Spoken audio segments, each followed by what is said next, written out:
You can get in quite a lot of trouble for complicity in crime, but if you've already stood back and listened to enough political announcements by candidate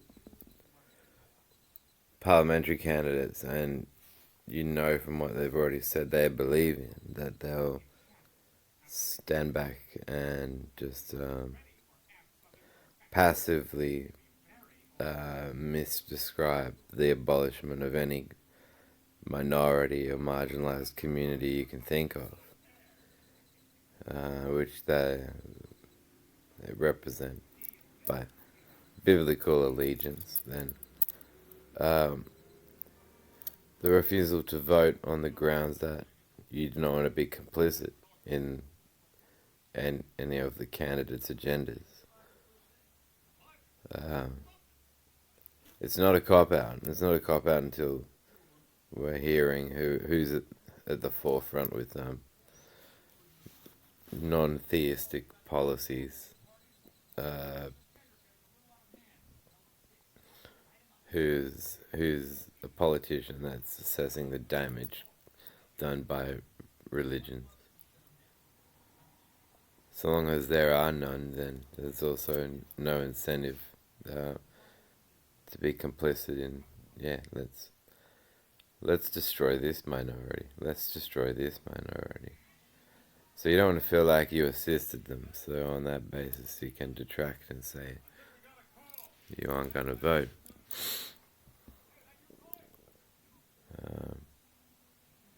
Then it's complicity by extortion if you find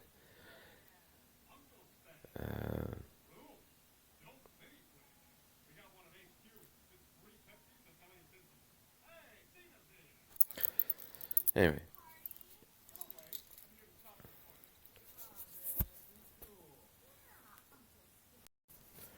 So I think it's truly simply these prime ministers here that want to go, well, we touch this book in all the courts. It's sacred story. It's psychopathic, inbreds, incestuous people that are being incestuous because that's how they keep bloodlines pure, by their ideology.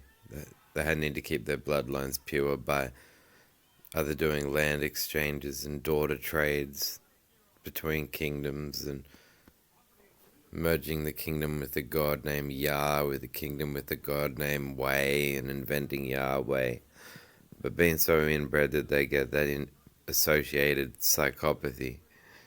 Perhaps you see it if you think of True Detective Series 1, and the heart's mysterious object of affection at a distance is the bilateral mind of a non-inbred. But what they'll do is they'll find the mind so different that they'll do everything to it. Fucking kill it, eat it, write a dozen different gospels about the individual, romanticize the killing,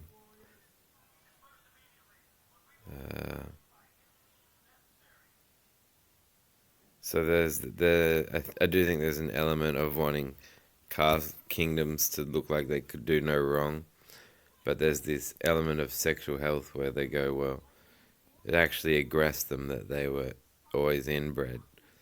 And so a bisexual would be the complete opposite of that. But it would be like finding an alien, like a Roswell ship crashing.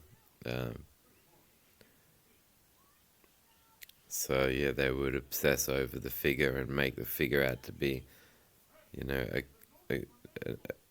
god incarnate or whatever. The greatest value or idea that they could come up with at the time, which was their God incarnated as a man. It's like the highest compliment they could have paid anybody at the time.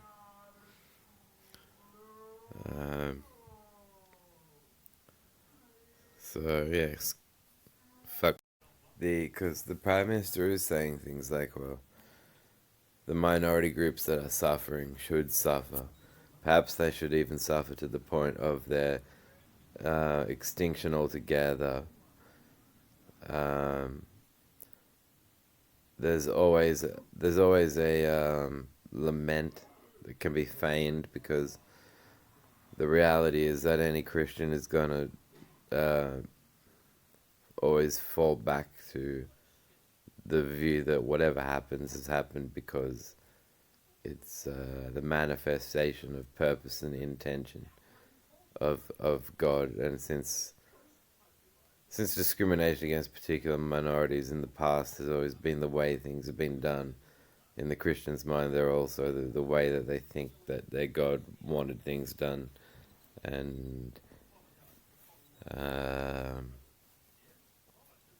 that's where anthropomorphic gods can hold progress, because you have to, in some sense, think that everything that's ever happened in the world has happened on some level, by the design of a sentient um, God, and by their plan and design, and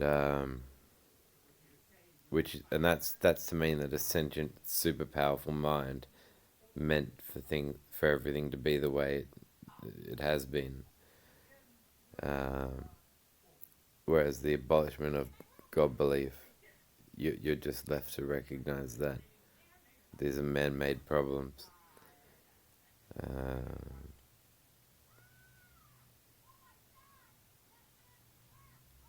so yeah, the police frisk, like, just think of the typical police frisk process. Technology exists in 2021 where you can be scanned, and if you were to conceal anything, it would show up in a fucking scan. Yet police will have you stand in their building, stretch your arms out, legs out, and touch you. They'll touch your balls if you're wearing pocketless satin shorts. So, and that can be, and there's an increased likelihood that they'll do that and bother you if you're in a minority group, or if you defend a minority group, one or more minority groups. Uh, because in the Christian's mind, they're the ones that are to be lined up in the in a to be dismissed tense, and Christianity is a religion that represents that human sacrifice has been successful, at least in the case of their greatest character of all, the Savior. So you see, all of these marks on Jesus' body are the crucified Jesus, are to his shame. His crown of thorns are to his shame. The facial expression, he's worn out, beaten, and has been shamed. The nails in his hands and feet are shame. The loincloth is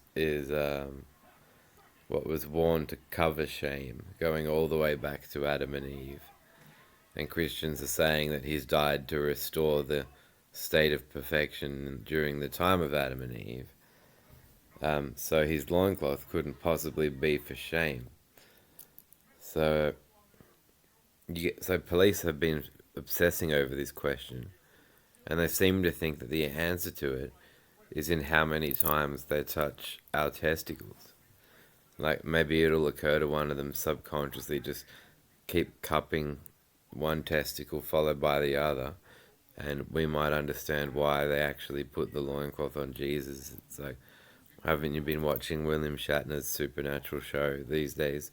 Like, there's mysteries in people's balls. You must touch them.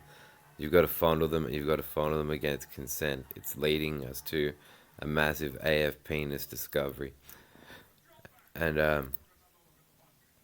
that is that, so long as you want to keep stating, oh, Jesus loved everybody. He was no martyr. Mark 12 proves he's no martyr. But you're saying he loved everybody, so the loincloth means his sexuality was what type? What type, what type, what type? And that's why I'm not voting for the Prime Minister's great and not trusting the AFP is.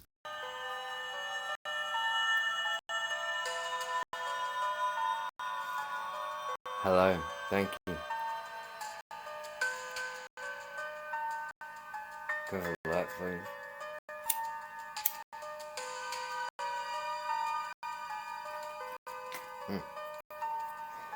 Thank you, thank you.